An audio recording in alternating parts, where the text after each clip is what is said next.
Assalamualaikum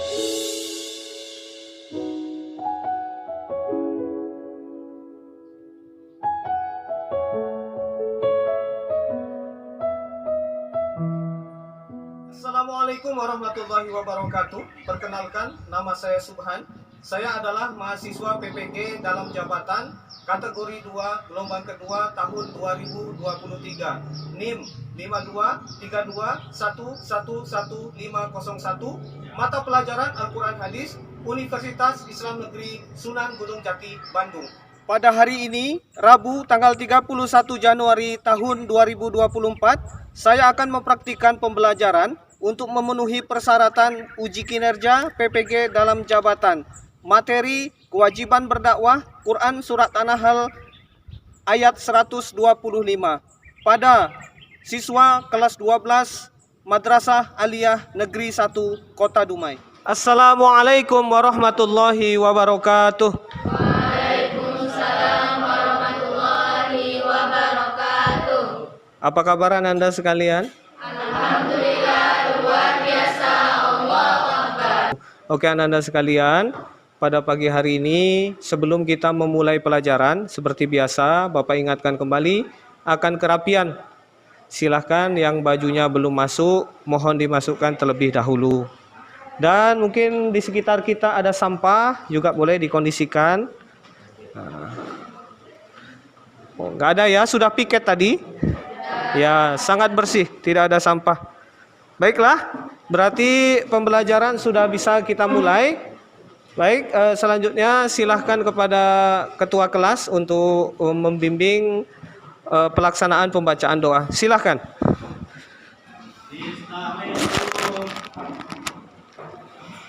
Assalamualaikum warahmatullahi wabarakatuh. Waalaikumsalam warahmatullahi wabarakatuh. Sebelum kita belajar, marilah kita membaca doa. Bismillahirrahmanirrahim. Allahumma akhrijna min zulumatil wahmi. Oke, selanjutnya akan Bapak absensi untuk kehadiran hari ini. Ade Syahara hadir. Aldi Syaputra, Zaskia Azura, Zikrisman. Oke, nihil ya. Alhamdulillah nihil. Kita sama-sama dululah menyanyikan lagu Indonesia Raya untuk memupuk rasa nasionalisme dan patriotisme kita sebagai warga negara Indonesia. Boleh silahkan berdiri.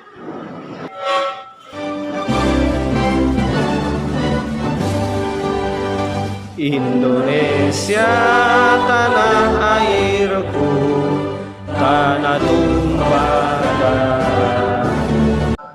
Oke, dipersilakan untuk duduk kembali. Indonesia ini adalah negara yang mana antara daratan dan lautan atau perairan itu masih lebih didominasi oleh lautan atau perairan. Dan Indonesia itu adalah negara yang terdiri dari beribu-ribu, malah berpuluh-puluh ribu pulau. Itulah kenapa di Indonesia dikenal dengan nama Nusantara. Ya kan? Nusantara itu dimaksudkan adalah pulau-pulau yang dijadikan menjadi satu. Nah, itulah negara Indonesia dari Sabang sampai Merauke. Walaupun di negara lain seperti di Malaysia, mereka juga masih menggunakan juga nama Nusantara ternyata. Nah, mereka masih menggunakan nama Nusantara. Jadi mereka menganggap Malaysia itu juga bagian daripada pulau-pulau Nusantara. Dan mereka mengatasnamakan juga Nusantara. Makanya kemarin sempat ada semacam protes lah dari warga negara Malaysia terkait pembuatan IKN. Tahu IKN yang di Kalimantan? Iya. Ibu kota Nusantara. Kenapa kok dinamai ibu kota Nusantara? Padahal kami di Malaysia juga Nusantara. Seperti itu polemik-polemik yang terjadi. Tapi yang berpuluh ribu itu adalah Indonesia. Maka kita yang mendominasi Nusantara.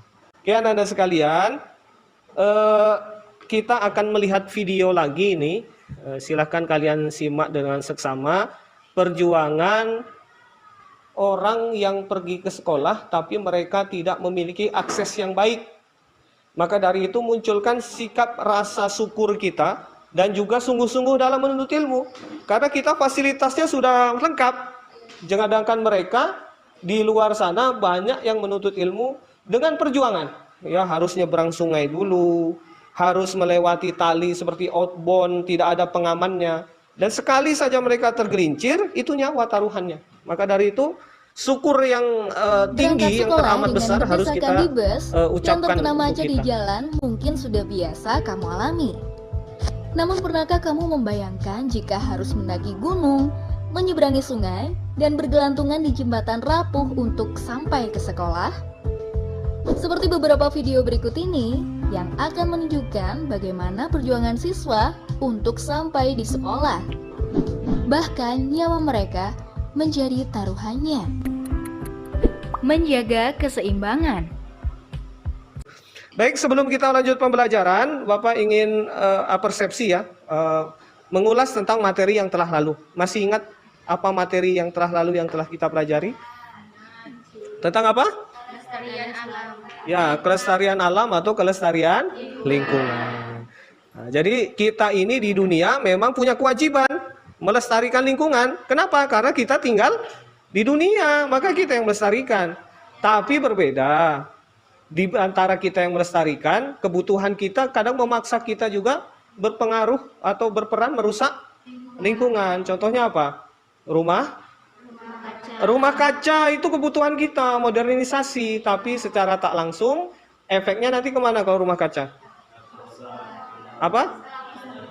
Ya, menipisnya ozon, sehingga cuaca panas. Sekarang panas nggak?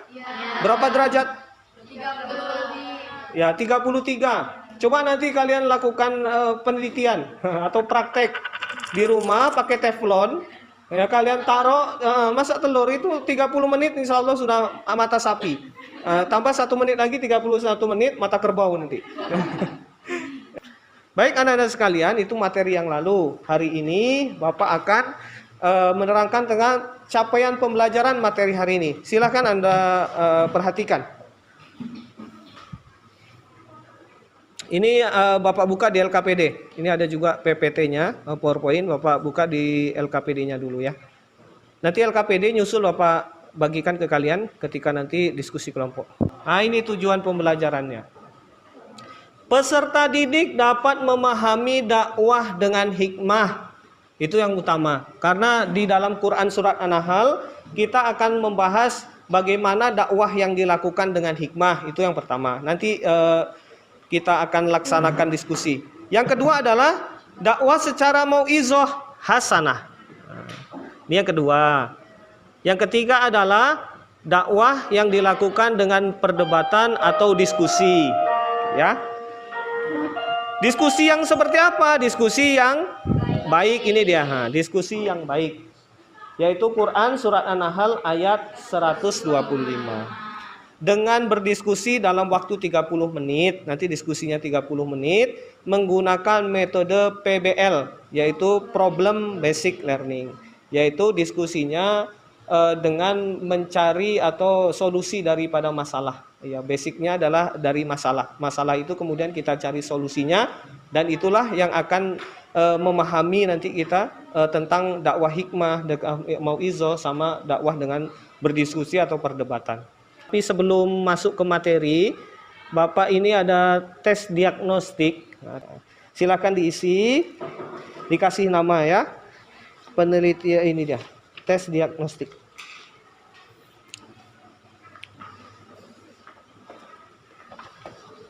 Satu, 2, 6, 7. 2, 3, 4, 5, 6, 7. Sudah? Amin sudah? Sudah. Zikri udah ya? Baik, sudah selesai untuk diagnostik.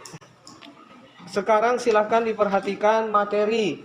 Nah, untuk kita ini adalah kurikulum merdeka, sekali lagi kurikulum merdeka, maka di dalam pembelajaran itu guru hanya fasilitator dan keaktifan itu berada di kalian. Makanya nanti diskusi itu 100% silakan Ananda perdalam materi pemahaman tentang tujuan pembelajaran tadi atau capaian pembelajaran.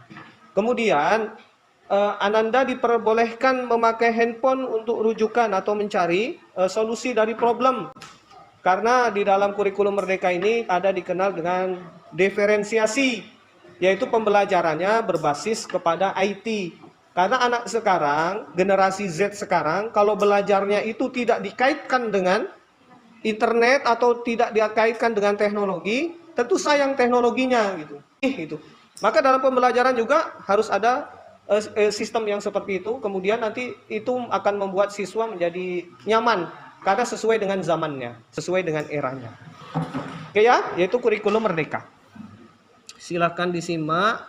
Materinya adalah kewajiban berdakwah. Bapak full screen kan? Nah, ini dia.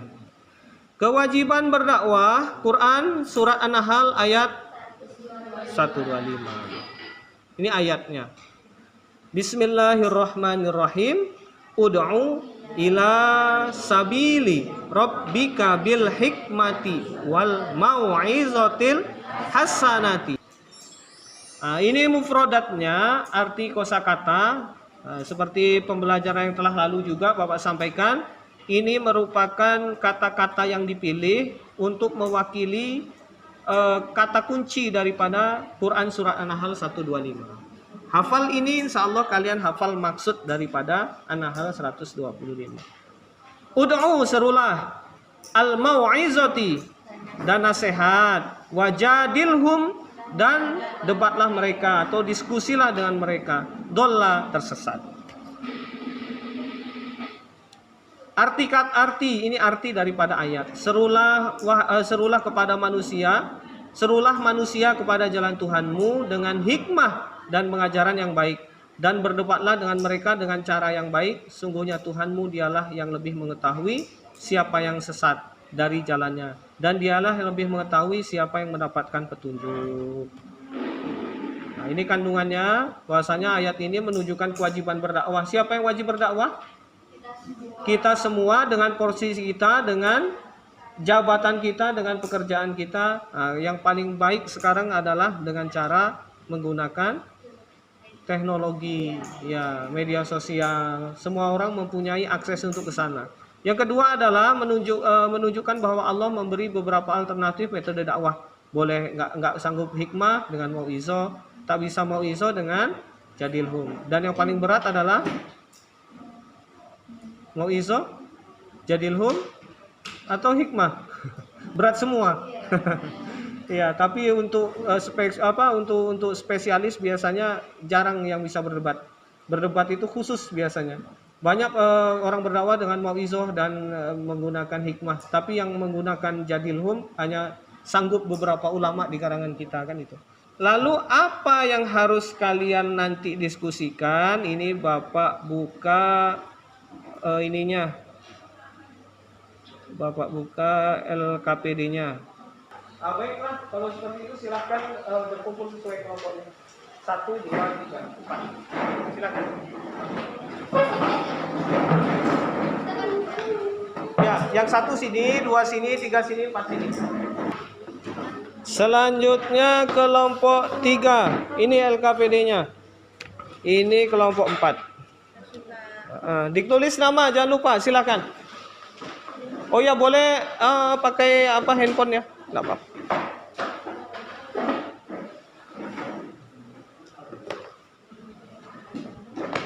Dah disimak, boleh tengok di proyektor, infokus, boleh juga kalian lihat di LKPD. Yang pertama yang harus kalian diskusikan, apa solusi dari masalah di bawah ini, yaitu masalah daripada dakwah bil hikmah. Problemnya adalah 1, karakteristik pendidikan yang berbeda. Solusi dari masalah atau problem dakwah bil mau'izah. Ini yang kedua. Dakwah dengan bahasa yang kasar. Selanjutnya, Poin ketiga, apa solusi dari masalah di bawah ini? Perdebatan. Yang poin pertama, pro kontra dari masalah debat. Sebutkan debat yang diperbolehkan dan tidak. Ini berarti masuk adab berdebat. Sampai di sini silahkan yang ada pertanyaan. Kelompok 1, 2, 3, 4 silahkan. Sebelum diskusi. Pak, Ya. mau nanya. Ya. Di sini yang dikatakan di sini debat kusir itu maksudnya apa? Debat kusir. Nah, Debat kusir itu istilah ya, istilah. Sebetulnya kusir itu bukan untuk debat ya seharusnya gitu kan. Kusir itu biasa untuk pengendara ini ya, yang mengendalikan kuda, delman. Makanya ada di lagu tuh kan, Pak Kusir. Debat kusir itu maksudnya debat tanpa ada aturan. Misalnya kalian berdua di sini memperdebatkan masalah setelah sholat zikirnya boleh bareng-bareng atau sendiri-sendiri. Satu bareng-bareng, satu sendiri-sendiri. Tanpa diadakan di situ waktu, diberi waktu 5 menit, ini 5 menit, ada moderatornya. Jadi debat kusir itu tanpa ada yang wasitnya lah intinya itu kan. Tanpa ada yang menengahi. Jadi di situ nanti bisa banting meja hingga bisa pukul-pukulan. Nah, itu debat kusir. Tapi kalau debat yang benar-benar debat kan dia ada waktunya ditentukan. Kemudian nanti diberi waktu untuk penjelasan 5 menit, nanti menanggapi 5 menit, adil dia. Silahkan kalian lanjutkan diskusi, beriring diskusi nanti ada pertanyaan, boleh ditanyakan. Silahkan, waktunya 30 menit. Berarti sampai ini sekarang jam berapa ini? Jam 9:35, jam 9. Berarti nanti 30 menitnya sampai jam 9:40. Itu udah 30 menit. Silahkan diskusi dengan kawannya. Boleh pakai handphone. Sambil diskusi, ini Bapak akan lakukan penilaian. Penilaian ini adalah penilaian kalian diskusi, namanya penilaian keterampilan. Aspek penilaiannya ada di LKPD, boleh dicek. Baik, waktunya masih 5 menit lagi. Dimaksimalkan untuk mencari jawaban. 5 menit lagi. Sampai jam 9:40. Kelompok 3.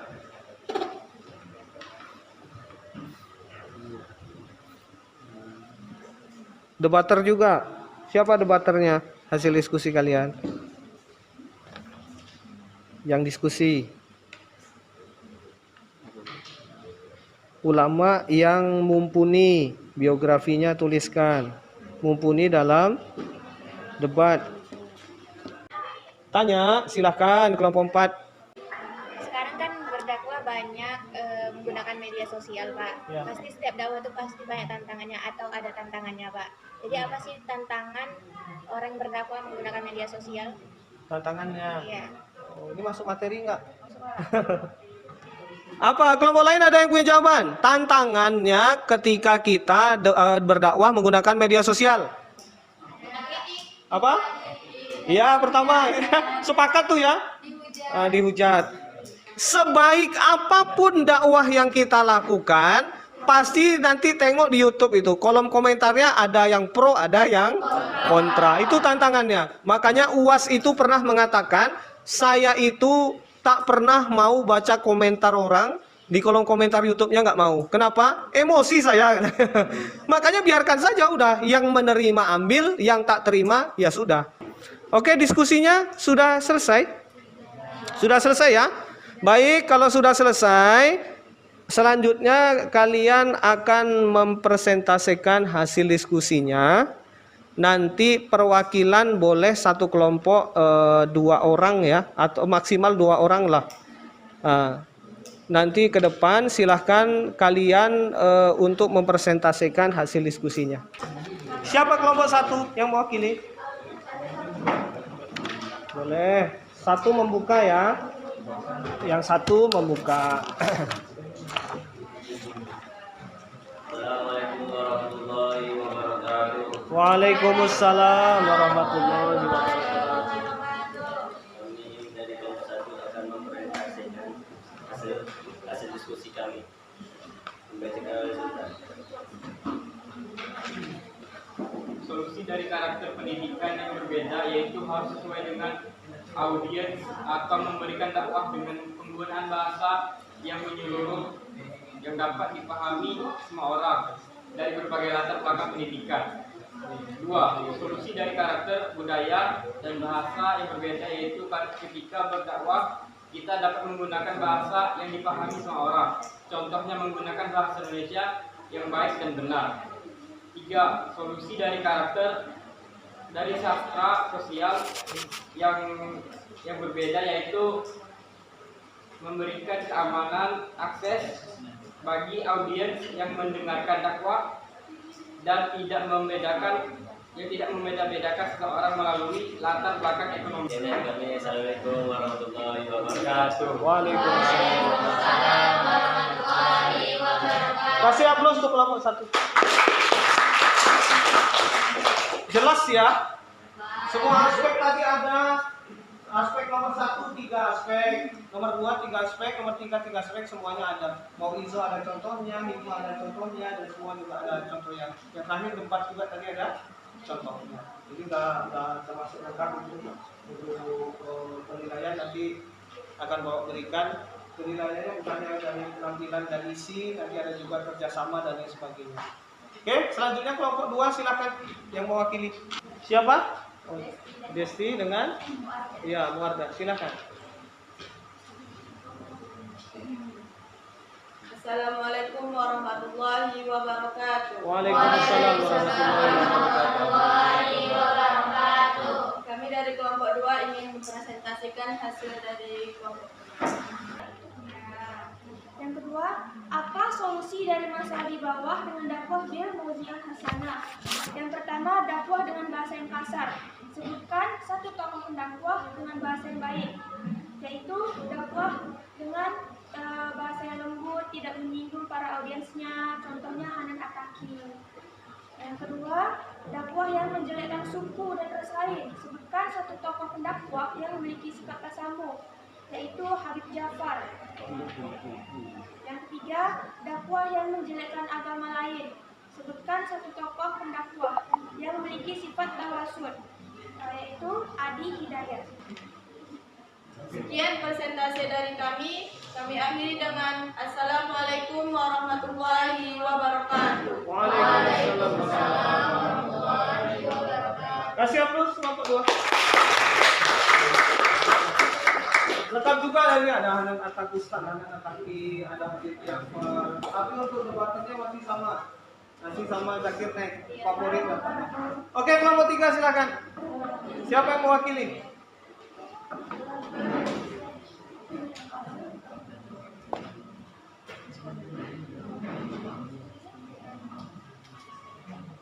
Intan dan Mutiara.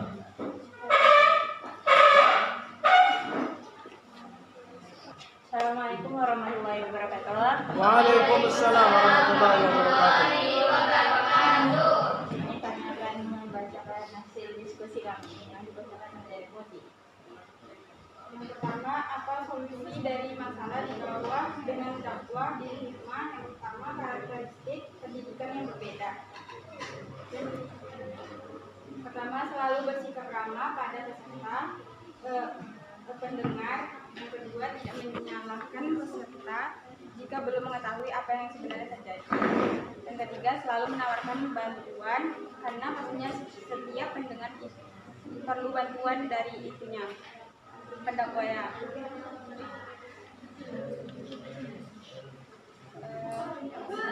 Karakteristik yang kedua, budaya dan bahasa yang berbeda. Jaga etika dari berbahasa gaul, bicaralah perlahan, tetap sederhana, bergiliran berbicara. Yang ketiga, karakteristik strata sosial yang berbeda. Berdakwah dengan cara tidak menyinggung kelompok lain dan tidak membawa kesenjangan sosial atau perbedaan status sosial. Sekian presentasi dari kami. Wassalamualaikum warahmatullahi wabarakatuh. Waalaikumsalam warahmatullahi wabarakatuh.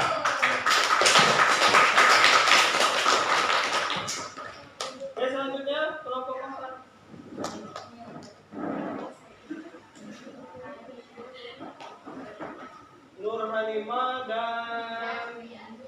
silakan. Oh, di situ. Nah. Assalamualaikum warahmatullahi wabarakatuh. Waalaikumsalam warahmatullahi wabarakatuh. Di sini kami akan menjelaskan tentang hasil diskusi kami. Yang pertama yaitu karakter pendidikan yang berbeda, yaitu berdakwah dengan memberikan atau menyampaikan materi yang umum yang bisa dimengerti semua orang. Contohnya menggunakan bahasa sehari-hari. Yang kedua, karakteristik budaya dan bahasa yang berbeda, yaitu dengan cara dakwah menggunakan bahasa persatuan seperti bahasa Indonesia, dan dalam berdakwah untuk bersikap tidak menyinggung atau menjelekkan budaya satu sama lain. Yang ketiga, karakteristik strata sosial yang berbeda, yaitu menyampaikan dakwah dengan tidak melihat status sosial. Dakwah dengan bahasa yang kasar, contohnya seperti sindiran yang berlebihan sehingga tidak diterima dengan baik oleh masyarakat. Contoh dakwah yang dengan bahasa yang baik yaitu Ustadz Adi Hidayat. Sekian dari kami. Assalamualaikum warahmatullahi wabarakatuh.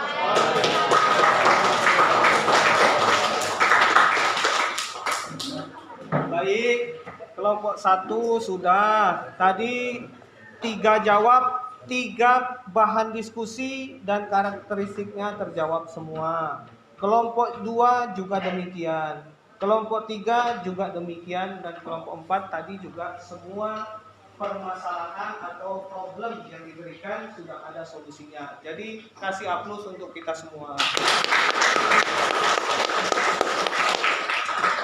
Baik anak-anak sekalian, diskusi ini berarti sudah selesai dan kalian sudah memahami apa itu makna daripada bil hikmah, apa itu makna dakwah secara mauizah hasanah, dan makna dakwah secara jadilhum. Semua ada aturannya, semua ada tata caranya, tinggal kita melaksanakannya bagaimana. Dan ingat, kewajiban berdakwah itu bukan berada di pundak Nabi dan Rasul saja. Nabi dan Rasul terdahulu. Kini Nabi dan Rasul sudah tidak ada lagi, maka kewajiban dakwah berada di pundak para umatnya. Walaupun ada yang lebih kompeten, misalnya para ulama. Yang tidak kompeten kita pun apa yang bisa kita share di dalam kebaikan dan melalui media sosial, ya kita share gitu aja. Oke ya, ada pertanyaan? Cukup jelas? Cukup jelas. Sekarang dipersilakan untuk kembali ke tempat masing-masing sesuai tempat duduknya. LKPD-nya dibawa dulu, nanti akan Bapak ambil. Silahkan. Baik, sudah. Silahkan duduk kembali. Ini terakhir ada tes evaluasi ya, 4 orang. Tes akhir pembelajaran, silakan Ananda isi. Jangan lupa namanya diisi. 6 2 5 6. Oh iya. LKPD. Oper aja, Amin, ke Hakim ke Afid, estafet. Baik anak-anak sekalian, evaluasi sudah dilaksanakan. Kembali Bapak menginformasikan kepada anak-anak sekalian, materi ini materi dakwah. Dakwah itu sensitif apabila kita menggunakan dengan cara yang tidak baik, bahasa yang kasar atau gestur penghinaan. Maka dari itu kita yang majmuk, kita ini di Indonesia majmuk terdiri dari 6 agama yang diakui. Di mana-mana tempat beragam agama, maka dari itu hendaklah kita mengutamakan toleransi, kan seperti itu. Tawasud, tasamuh. Baik anak-anak sekalian, materi yang akan datang insya Allah kita akan membahas tentang fase dakwah. Dakwah secara terang-terangan dan dakwah secara sembunyi-sembunyi. Sampai di sini ada yang mau ditanyakan? Tidak ada? Baik, kalau tidak ada, selanjutnya Bapak kembali mengingatkan ya kepada anak sekalian, jaga kesehatan. Karena cuaca hari ini cuacanya cukup ekstrim, panas, kita terasa panas tapi angin kurang. Jadi terasa betul panasnya. Jaga kesehatan, banyak yang demam.